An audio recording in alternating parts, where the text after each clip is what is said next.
Mathematics 10th class important multiple choice questions. First question is standard form of quadratic equation is। इसमें आप देखें तो हमारे पास चार ऑप्शंस हैं और जो स्टैंडर्ड फॉर्म है इक्वेशन की वो है a x square plus b x plus c is equal to zero where a is not equal to zero. इसके सवाल को जवाब दोनों को याद कर ले, इसमें शॉर्ट डेफिनेशन भी बन जाती है। Second question is the number of term is a standard equation ax square plus bx plus c is equal to 0 is। अब ax square plus bx plus c देखें, इसी में क्लियर है कि तीन टर्म है, इसका आंसर 3 है। Next if alpha and beta are root of the equation है, ये हमारे पास एक इक्वेशन है तो अल्फ़ा प्लस बीटा क्या होगा। अल्फ़ा प्लस बीटा होता है माइनस बी ओवर ए, बी होता है कोफिशिएंट ऑफ एक्स और ए होता है कोफिशिएंट ऑफ एक्स स्क्वायर, तो इसका आंसर आएगा -5/3। Next if alpha and beta are root of the equation then find alpha beta.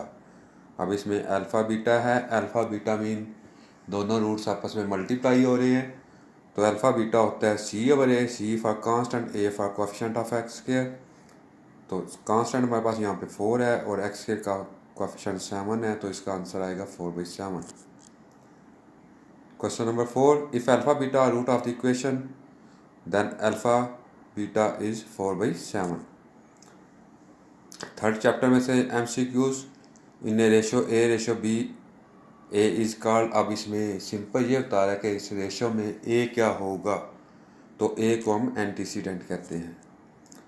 Question number 6 ये एक आइडेंटिटी बनी हुई है, तो कहता है इसके किसके लिए ट्रू होगा। अगर आप लेफ्ट साइड पे देखें तो इसको अगर ओपन करें तो यहाँ पे a plus b whole square आता है, जो कि a square plus b square plus 2ab आता है। 5x का स्क्वायर करेंगे तो 25x स्क्वायर, 4 का करेंगे तो 16 और 2ab करेंगे तो 40x आएगा। तो ये ऑल वैल्यू ऑफ x यानी x की जो भी वैल्यू हो इसके लिए ट्रू होगा। Question number 7 a collection of well defined object is called a set. इसके सवाल और जवाब दोनों को याद कर लें। ये सेट की डेफिनेशन भी पेपर में अक्सर पूछी जाती है, व्हाट इज ए सेट, तो उसमें आपने यही लिखना है collection of well defined object is called a set. Question number 8 MCQs a group frequency table is also called a frequency distribution. 9 the union of two non collinear rays which common end point is called an angle. ये angle की definition है basically, इसके भी सवाल और जवाब दोनों को याद कर लें। An angle is a union of two non collinear rays which have common end point. 10 from a given point on a line segment is a foot of perpendicular drawn from the point on that line segment is called a projection. इस definition को भी याद कर लें, ये MCQs में पूछा जाता है और डेफिनेशन में भी। 11 radii of circle are all equal. एक सर्कल के जितने भी रेडियस होते हैं वो सब के सब इक्वल होते हैं। 12 a line which has 2 points in common with the circle is called a secant of a circle. ये सीकेंड ऑफ सर्कल की डेफिनेशन भी है और ये MCQs भी है, इसको भी आपने सवाल और जवाब दोनों को याद कर लें। सीकेंड of a circle is a line which has 2 points in common with the circle। 13 question a 4 centimeter log chord subtend a central angle of 60 degree, the radial segment of this circle is 4। the circumference of a circle is called boundary। ये circumference की definition है, circle की जो boundary होती है उसको हम circumference कहते हैं। 15 in a ratio x ratio y is called, इसमें y को क्या कहेंगे, consequent. Question number 16 the number of method to solve a quadratic equation. एक क्वाड्रेटिक इक्वेशन को सॉल्व करने के 3 मेथड होते हैं। And next quadratic formula. अब इसमें से क्वाड्रेटिक फार्मूला आपने देखना है कौन सा है। x is equal to -b plus minus square root b square -4ac over 2a, ये इसका आंसर है। 2 linear factor of x square -15x plus 56 ये हमारे पास एक क्वाड्रेटिक इक्वेशन है। इसके अगर आप फैक्टर बनाएंगे तो अगर आप दरमियान वाली टर्म को देखें तो -15 है। आपने सिंपल ये देखना है कौन सी ऐसी दो टर्म है जिनको प्लस करें तो -15 आए। तो इसमें x-7 और x-8 -7 -8 करें तो -15 आता है और इनको मल्टीप्लाई करें तो +56 आता है। तो सी इसका दुरुस्त ऑप्शन है। Question number 19, an equation of the type which remain unchanged when x is replaced by 1/x is called an reciprocal equation. ये रेसिप्रोकल की इक्वेशन है, इसमें आपने सवाल और जवाब दोनों को याद करना है।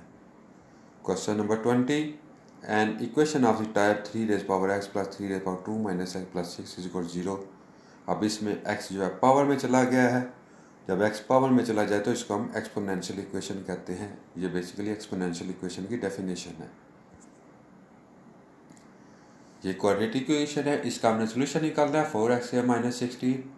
तो 16 को पहले राइट साइड पे शिफ्ट करेंगे, फिर उसको 4 से डिवाइड करेंगे तो x² = 4 आएगा और x का स्क्वायर रूट लेंगे तो आपके पास x से 2 आंसर आ जाएंगे +-2 ब्रैकेट्स में लिखेंगे आप इसको।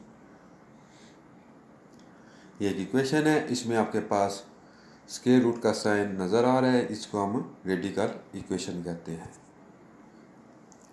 If alpha beta root of this equation then alpha plus beta same alpha plus beta -b/a होता है तो -5/3 इसका आंसर आ जाए। If alpha beta root of this then alpha beta c/a होता है और 4/7 इसका आंसर आ जाएगा।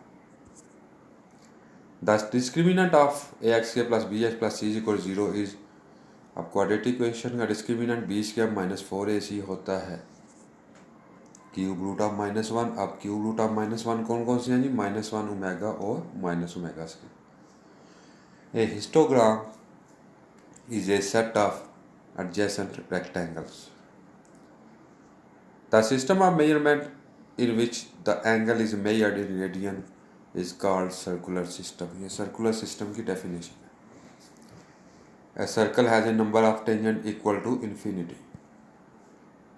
A fraction in which the degree of the numerator is greater than or equal to degree of denominator is called an improper fraction. Chapter number 4 में से ये improper fraction की डेफिनेशन है। ये डेफिनेशन में भी ये सवाल अक्सर पूछा जाता है। A set with no element is called empty set, यानी जिसके अंदर कोई एलिमेंट ना हो। A frequency polygon is a many sided close figure. Next 20 degree किसके बराबर होगा? 1 डिग्री में 60 मिनट होते हैं तो 20 डिग्री को 60 से सिंपल मल्टीप्लाई करेंगे। 60 को 20 से मल्टीप्लाई किया तो 1200 मिनट इसका आंसर आ जाएगा। A chord passing through the centre of the circle is called a diameter. ये डायमीटर की डेफिनेशन है, इसकी डेफिनेशन को भी याद कर लें। A line which has only one end point in common with a circle is called a tangent of a circle. ये टेंजेंट ऑफ ए सर्कल की डेफिनेशन है। The length of a chord and the radius segment of a circle are congruent, the center angle made by the chord will be 60 degree होगा ऐसी सूरत में। A line intersecting a circle is called a secant. secant की ये basically आप समझ लें definition ही है जो कि सर्कल को इंटरसेक्ट करता है। Sum of cube root of unity is simple सा क्वेश्चन है, 0 होता है। इसी तरह product of cube root of unity 1 के इक्वल होता है। A fraction in which the degree of numerator is greater less than or degree of denominator, यानी न्यूमिनेटर जो है छोटा होना चाहिए और डिनोमिनेटर बड़ा होना चाहिए, तो ऐसी सूरत में प्रॉपर फ्रैक्शन इसको कहते हैं। चैप्टर नंबर 4 में से ये डेफिनेशन भी है प्रॉपर फ्रैक्शन की। नेक्स्ट है the set having only one element is called A singleton set. एक ऐसा सेट जिसके अंदर एक ही एलिमेंट है उसको हम सिंगलटन सेट कहते हैं। ये भी डेफिनेशन है। A cumulative frequency table is also called, इसको लेस देन क्यूमुलेटिव फ्रीक्वेंसी भी कहते हैं। नेक्स्ट है 3π/4 रेडियन, इसको डिग्री में कन्वर्ट करना है। ये शॉर्ट सवाल में भी अक्सर पूछा जाता है। सिंपल पाई की जगह आपने 180 पुट करना है। 180 को 4 पे डिवाइड करेंगे तो 45 आएगा। 45 को 3 से मल्टीप्लाई करेंगे तो 135 इसका आंसर आ जाएगा। Right bisector of the card of a circle always pass through the center. Two tangents drawn to a circle from a point outside और of in length equal length के होते हैं। नेक्स्ट है out of two congruent arc of a circle, if one arc makes a central angle of 30 degree, then the other arc will subtend the angle at 30 degree. The portion of a circle with two radii and an arc is called a sector. ये sector की definition है, इसको आप definition को भी याद कर लें, एमसीक्यू भी तैयार हो जाएगा और डेफिनेशन भी। Solution set of equation 5x minus 125 is equal to 0, ये क्वाड्रेटिक इक्वेशन है तो 125 को राइट साइड पे शिफ्ट करेंगे, फिर इसको 5 पे डिवाइड करेंगे तो 25 आएगा, 25 का स्क्वायर रूट लेंगे तो हमारे पास प्लस माइनस 5 आंसर आएगा। The nature of the root of the equation है x a plus b h plus c, ये हमारे पास एक क्वाड्रेटिक इक्वेशन है, इसके रूट्स की आप डिटरमाइन करना चाहते हैं तो उसके लिए हम डिस्क्रिमिनेंट फाइंड आउट करते हैं। And last 50th question is अगर बी स्क्वायर माइनस 4ac जो डिस्क्रिमिनेंट है वो परफेक्ट स्केल नहीं है, वो ग्रेटर दैन 0 है, तो ऐसी सूरत में उसके रूट्स क्या होंगे, इरेशनल। यहाँ पे याद रखें, अगर वो कंप्लीट स्केल होता है तो रैशनल होता है, अगर इक्वल टू 0 होता है तब भी रैशनल होता है, अगर लेस दैन 0 होता है तो रूट्स इमेजिनरी होते हैं। Thanks for watching, wish you good luck for the exam, like and subscribe for more updates.